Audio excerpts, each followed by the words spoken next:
والفرقان والصلاة والسلام على من ولد بالشريعة البيضاء محمد وعلى آله وأصحابه محمد قال الله تبارك وتعالى في القرآن المجيد والفرقان الحميد إن الظلم لشرك لظلم عظيم. برادر اسلام، حاضر جمعہ، سب سے پہلے اس وحدہ لا شریک تعریف اور بڑائی لائق اور زیبا ہے جس نے ہمیں اشرف مخلوقات بنا کر اس پہ زمین میں اپنی عبادت کے لیے مخصوص فرمایا ہے. اس وقت ہمارے آخر نبی محمد رسول اللہ صلی اللہ علیہ وسلم درود السلام نازل ہوا صلی اللہ علیہ وسلم. برادر اسلام، آپ کے سامنے قرآن کی ایک چھوٹی سی آیت کی تلاوت کی گئی ہے جس کے اندر شرک کے بارے میں کہا گیا ہے. اس سے پہلے والا جمعہ میں توحید کے بارے میں اس کی تعریف، مفہوم، معنی اور فضائل حیثیت کے بارے میں بتلایا تھا. آج انشاءاللہ اسید یعنی شرک کیا معنی، مفہوم اور کیا اس کی اہمیت ہے اسلام میں اور اس سب باب اور نقصان کیا ہے، کیا کرنا چاہیے. تو آئیے سب سے پہلے یہ دیکھتے ہیں اس کا معنی مفہوم کیا ہے. یعنی اللہ کی عبادت میں کسی غیر اللہ کو شریک کر دے گا. قولی عبادات ہو یا بدنی عبادات ہو یا مالی عبادات ہو، کسی بھی چیز میں غیر اللہ کو شریک کر دینا بھی شرک ہے. یہ شرک ایک بھیانک اور ناقابل معافی جرم ہے، بہت بڑا بھیانک جرم ہے. اس کے جرم کو جاننے کے لیے اتنا کافی ہے. حضرت لقمان السلام اپنے بیٹے سے کہا تھا، یا بنی لا تشرک باللہ، اے میرا بیٹا اللہ کے ساتھ کسی کو شریک نہ کرنا. ان الشرک لظلم عظیم، شرک بہت بڑا ظلم ہے. ان الظلم ظلمات یوم القیامہ، ظلم کے مراتب ہیں اور سب سے اعلیٰ مرتبہ شرک ہے. سب سے بڑا ظلم جو وہ شرک ہے. اس لیے ہمارے یہاں چاہیے کہ ہم شرک سے بچے رہیں اور اس کے اندر کوتاہی نہ کریں اور بہت زیادہ چوکن نہ رہنے کی ضرورت ہے. لائف میں بھی بہت شرک ہو جاتا ہے ہم سے. اسی طریقے سے اللہ رب العالمین کے ارشاد ہے، ان الشرک لظلم عظیم، یہ شرک بہت بڑا ظلم ہے. صحابہ نے کہا تھا کہ ہمیں کہا تو ظالم ہے. ظلم کہتے ہوا تو شیء فی غیر محل، اپنی جگہ سے کسی چیز کو دوسری جگہ میں رکھ دینا، یہ شرک ہے. تو ہمیں تو ہر ظالم ہے، لیکن اس سے مراد شرک اکبر ہے. بڑا شرک سب سے بڑا ظلم ہے. ان شرک لظلم عظیم، بہت بڑا ظلم ہے شرک. اسی طریقے سے اللہ رب العالمین نے شرک سے منع کیا ہے اور شرک کو حرام قرار دیا ہے انسان کے اوپر. جو بھی شرک کرتے ہوئے مرے گا دنیا سے، اس کی خیر نہیں بغیر توبہ کے اگر مر جائے. اور یہ شرک سب سے بڑا گناہ کے بھی کبائر کے بھی مراتب ہیں. 77 ایمان کے 77 شعبے ہیں اور اس کا ضد شرک اور گناہ کے بھی 77-80 شعبے ہیں. سب سے بڑا گناہ شرک ہے. اللہ رب العالمین کے حدیث ہے، آپ نے فرمایا تو معلوم ہے کہ سب سے بڑا گناہ کیا ہے. اللہ کے سامنے سنو، سب سے بڑا گناہ شرک ہے. اس کے بعد دوسرے نمبر میں سب سے بڑا گناہ حقوق الوالدین ہے، والدین کی نافرمانی کرنا.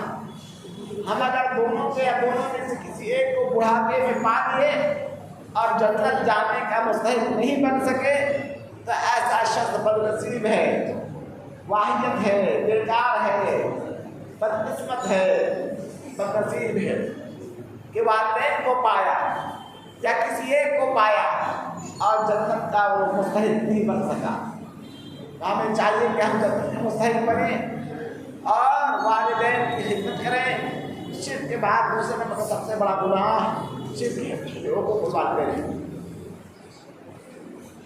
اسی طریقے سے ناقابل معافی جرم ہے۔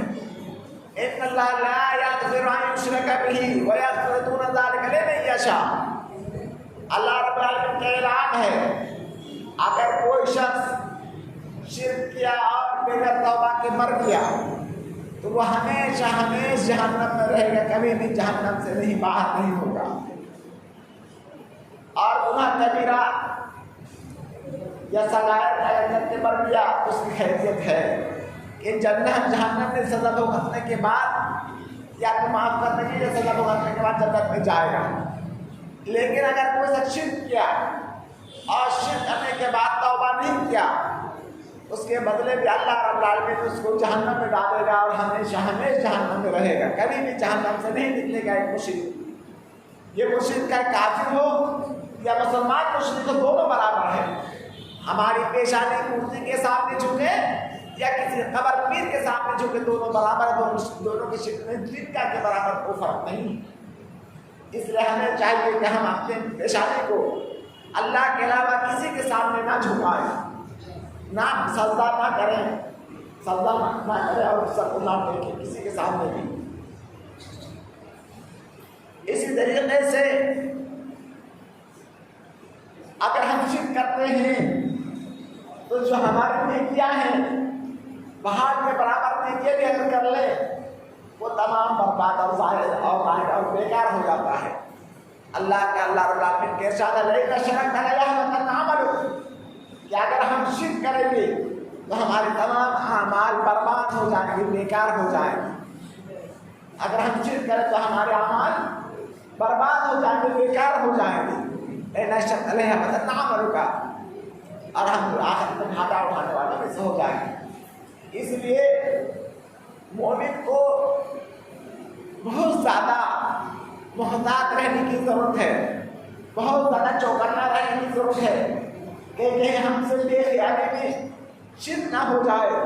اس لیے کہ اگر شرکیات پر کہ ہم مرتکب ہو گئے ہمارے تمام نیکیاں برباد ہو جائیں گی، ضائع ہو جائیں گی، اور اللہ کی ضائع۔ اسی طریقے سے جو شخص شرک کر کے مر گیا توبہ نہیں کیا، میں نے جسے کہا خالداً مخلداً فی النار، ہمیشہ ہمیشہ جہنم میں جائے گا، کبھی بھی جہنم سے نہیں نکلے گا۔ وہ جہنم کی لکڑی ہوگی۔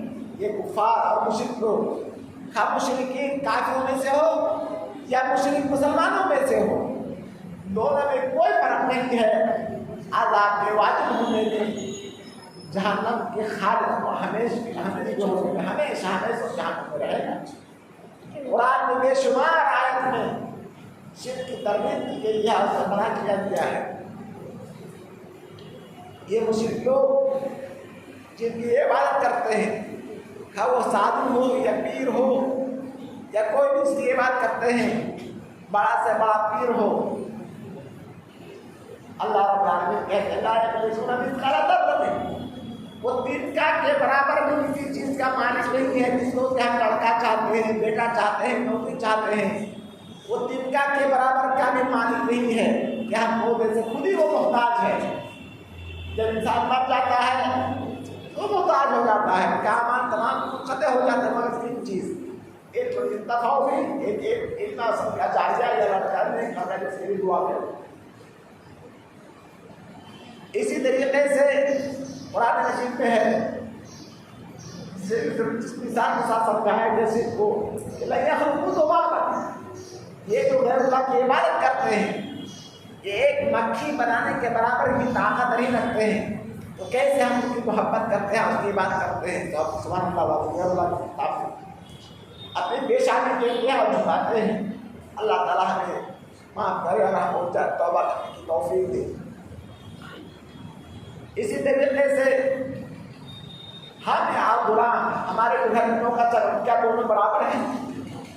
نہیں۔ اسی طریقے سے اللہ اور مخلوق دونوں کو ہم معبود بنا بیٹھے ہیں، جو کہ شرک عظیم ہے۔ اسی طریقے سے بہت زیادہ نقصانات بھی ہیں۔ ایک مشرک کے دل میں اللہ کی تعظیم، اللہ کی محبت کم ہو جاتی ہے۔ ایک مشرک جب اللہ کے علاوہ کسی دوسرے کے سامنے سر نگو کرتا ہے، پیشانی جھکاتا ہے، پیشانی ٹیکتا ہے، اس کے دل میں اللہ کی محبت کم ہو جاتی ہے۔ کافر لوگ بھی کہتے ہیں کہ ہمارا حقیقی اللہ ہی ہے جو آسمان میں ہے، ہم ان کی عبادت کرتے ہیں لِيُقَرِّبُونَ إِلَى اللَّهِ زُلْفَىٰ، تاکہ ہماری سفارش کرے، اللہ سے ہمیں قریب کر دے، ہماری سفارش کرے قیامت کے لیے ہم اور یہ پیر وغیرہ۔ حالانکہ اس کی ممانعت آئی ہے کہ مرنے کے بعد وہ خود ہی محتاج ہے، ہماری کیا مدد کرے گی۔ تو اس طریقے سے بہت سارے نقصانات کے تعلق دل میں تعظیم، اللہ کی تعظیم ختم ہو جاتی ہے، محبت ختم ہو جاتی ہے، قبروں سے، پیروں سے اور پتھر سے محبت ہونے لگتی ہے۔ اسی طریقے سے انسان شرک کرتا ہے، ان کی تباہی اور بربادی، ان کے اعمال تمام بیکار ہو جاتے ہیں اور بنائے گئے ان کے تو نیکیوں کے انبار سب برباد اور رائے اور ختم ہو جاتے ہیں، مٹا دیے جاتے ہیں، ان کی کوئی حیثیت نہیں۔ اسی طریقے سے اللہ رب العالمین کے بارے میں ہم بدگمانی کرنے لگتے ہیں کہ اللہ تعالیٰ کے علاوہ بھی کوئی حاجت روا مشکل کشا ہے، حالانکہ حاجت روا مشکل کشا صرف اللہ رب العالمین ہے، صرف اللہ رب العالمین ہے۔ ہمیں بدگمانی نہیں ہونی چاہیے اللہ کے بارے میں۔ ہمیں اگر کسی امتحان میں ڈال دیتا ہے اللہ تو اس سے ہمیں ایمان کی روشنی میں اس کو ہمیں پاس کرنے کی کوشش کرنی چاہیے، کہ وہ فقر و فاقہ کا امتحان ہو، بیماری کا امتحان ہو، محتاجی کا امتحان ہو، البتہ کسی طرح کی بھی کوئی اللہ تعالیٰ ہماری آزمائش کرے تو اس میں ڈٹ کر مقابلہ کرنا ہے اور اللہ کے دامن کو تھام لینا ہے کہ کسی طرح سے بھی وہ نہ چھوٹے۔ اسی طریقے سے اس کے جو شخص شرک کرتا ہے، قرآن کی زبان وہ ناپاک ہے، ان المشرکون نجس، شرک نجس ناپاک ہے۔ یہ ناپاکی روحانی اور مادی دونوں اعتبار سے ہے، اس لیے کہ مشرک ناپاک رہتا ہے، پیشاب کرتا ہے، پانی نہیں لیتا ہے، جنبی ہوتا ہے، غسل نہیں کرتا ہے، ناپاک رہتا ہے، اور مادی اعتبار سے بھی شرک ہے، یہ گندگی ہے، یہ ناپاک ہے، نجاست ہے، خلاصت ہے۔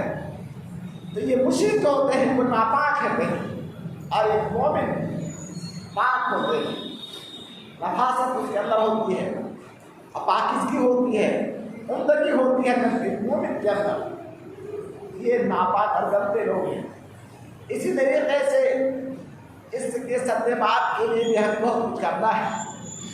سب سے پہلا سد باب بھی شرک کے دروازے کو بند کرنے کے لیے سب سے پہلے جو ہمارا پہلا قدم ہوگا وہ ہے کہ ہم رسول اللہ صلی اللہ علیہ وسلم کی تعریف میں مبالغہ نہ کریں، اس کو اللہ کے درجہ تک نہ پہنچائیں، بلکہ وہ بھی انسان ہیں اور وہ رسول ہیں، رسالت کے پر ہم ایمان لائیں، لیکن اس کے اندر غلو کرنا حرام ہے، مبالغہ نہ کریں۔ اللہ کے رسول نے کہا تھا یا ایھا الناس لا تغلو، غلو مت کرو۔ جس سے نصارے ہو تو نصارہ نے غلو کیا، نصارہ نے غلو کیا عیسیٰ ابن مریم میں اور کہا کہ وہ اللہ کا بیٹا ہے، یہود نے کہا کہ عزیر اللہ کا بیٹا ہے۔ اسی طرح سے مجھ کو بھی مت کہہ دینا کہ میں اللہ کا بیٹا ہوں یا پھر قریبی رشتے پر جوڑنا، میں اللہ کا بندہ ہوں اور اس کی عبادت کرتا ہوں۔ اس لیے کہ اللہ رب العالمین اپنے نبی کو نبی بنایا ہے، رسول بنایا ہے، قاصد بنایا ہے، اپنی بات کو پہنچانے کا واسطہ بنایا ہے انسانوں تک، نہ کہ وہ اللہ ہے۔ اس لیے ہم اماموں کا رتبہ نبی سے بڑھا دیتے ہیں، وہ امام کا عالم ان کا رتبہ وہ تو نہیں ہم رکھے جتنا اللہ نے ہم کو کہا ہے، اس کو حد سے تجاوز نہ کریں، نبی کا درجہ نہ دیں۔ اسی طریقے سے سدے بات کے لیے ضرور ہے کہ ہم کسی بھی قبرستان کی قبر کی زیارت کے لیے روپیہ پیسہ خرچ کر کے نہ جائیں۔ لا تشدوا الرحال للمساجد، ہم سفر نہ کریں کسی بس اجمیر شریف کو جاتا ہے کہیں چادر چڑھانے جاتا ہوں، میں نوکری مانگنے کے لیے جا رہا ہوں، میں لڑکا مانگنے کے لیے جا رہا ہوں، تو کیا ہے؟ شرک اکبر ہے۔ یہ شرک اور یہ سفر گندا سفر ہے اور یہ شرک ہے۔ اسی طریقے سے اگر کوئی قبر کو پختہ کرتا ہے، بلڈنگ بناتا ہے، قبہ بناتا ہے، یہ بھی حرام ہے، ناجائز ہے۔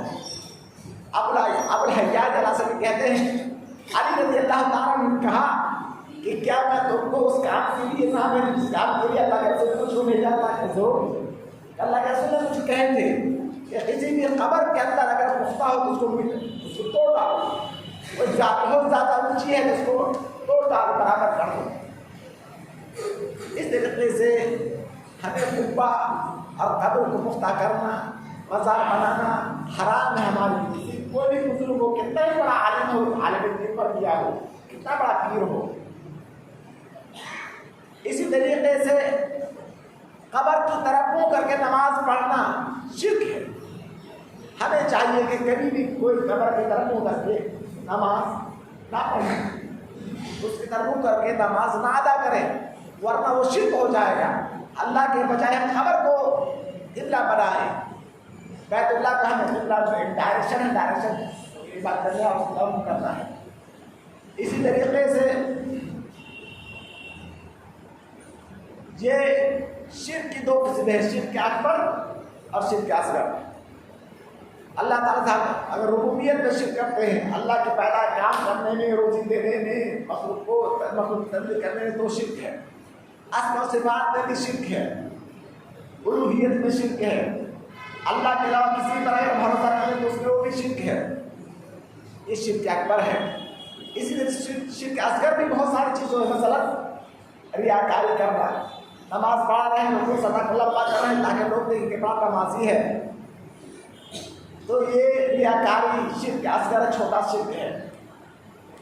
اسی طریقے سے غیر اللہ کی قسم کھانا، باپ کی قسم، ماں کی قسم، فلاں کی قسم، دین کی قسم، ایسے کی قسم، اللہ کے علاوہ کسی کی بھی قسم کھائیں تو وہ شرک اصغر ہے، وہ بھی شرک ہے۔ اسی طریقے سے وہ کہے آپ نے جو چاہا، اللہ نے جو چاہا وہی ہوا، یہ غلط ہے۔ اللہ نے جو چاہا پھر آپ نے جو چاہا وہ ہوا، تب یہ صحیح ہوگا۔ پھر کا لفظ، سننا کا لفظ، یعنی اللہ کے ساتھ کو برابر نہ کر دے۔ مثلا کسی کوئی آدمی ڈوب رہا تھا، اس کو بچا لیا، تو اللہ اور آپ نے بچایا نہیں، اللہ نے بچایا پھر آپ نے بچایا، یہ کہنا جائز ہے۔ اسی طریقے سے کوئی اگر بدشگونی دیتا ہے، چڑیا اڑاتا ہے، اگر اس طرح چڑیا جائے تو ہمارا کام ہوگا، اس طرح پہ کام نہیں ہوگا، اس طرح کا کوئی عقیدہ رکھے، یہ بھی شرک اصغر ہے۔ اسی طرح سے ہاتھ میں کوئی کڑا پہنے، تعویذ گھنٹا پہنے، وہ بھی شرک ہے۔ اس طریقے سے کوئی شخص کاہنوں کے پاس جاتا ہے، نجومی کے پاس جاتا ہے، غیب کی خبر کو معلوم کر دیتا ہے، ہمارے گھر میں چوری ہو گئی تو کس نے چوری کیا ہے، ہم کاہنوں کے پاس جاتے ہیں، نجومی کے پاس جاتے ہیں، نجومی کے پاس جاتے ہیں، جانا حرام اور یہ شرک اصغر ہے۔ اس طرح سے بے شمار شرک قسمیں ہیں، شرک اصغر اور اکبر، اللہ تعالیٰ ہمیں شرک پورا سے بچائے، اللہ تعالیٰ ہمارے ایمان کی حفاظت فرمائے، ہمیں دنیا میں کامیاب دے۔ عباد اللہ رحمکم اللہ، ان اللہ یامر بالعدل والاحسان وایتاء ذی القربى وینہی عن الفحشاء والمنکر والبغی یعظکم لعلکم تذکرون، اذکروا اللہ یذکرکم وادعوہ یستجب لکم، وذکروا اللہ جل وعلا اکبر۔